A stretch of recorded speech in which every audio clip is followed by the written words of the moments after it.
রাওয়ালপিন্ডি থেকে ক্রিকেট সিরিজে দুর্দান্ত জয়ে ফাইনাল নিশ্চিত করেছে পাকিস্তান। রোববার জিম্বাবুয়েকে ৬৯ রানে হারানোর ম্যাচে সবচেয়ে বেশি আলো কেড়ে নেয় ২৭ বছর বয়সী লেগ স্পিনার উসমান তারিফ। তার ঘূর্ণিঝড় ভেঙে পড়ে জিম্বাবুয়ের ইনিংস মাত্র ১০ম ওভারতেই হ্যাট্রিক সহ ৪ উইকেট নেন ১৮ রানে, যা টি-20-তে পাকিস্তানের ইতিহাসে মাত্র চতুর্থ হ্যাট্রিক। উসমানের স্পেশালে ধসে পড়ে জিম্বাবু।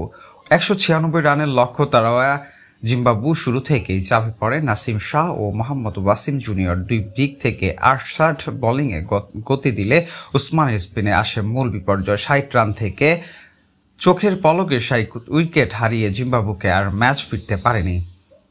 ইনিংসের শেষ ঝড় তোলেন ফখর জামান। মাত্র ১০ বলে অপরাজিত ২৭ রান করেন। শেষ ওভারে ব্রাট ইমসেনকে একাই মারেন ২৫ রান। ২৯ নভেম্বর ফাইনালে এই জয়ে নিশ্চিত হল পাকিস্তানের ফাইনাল। ২৯ নভেম্বর অনুষ্ঠিত হবে শিরোপার লড়াই।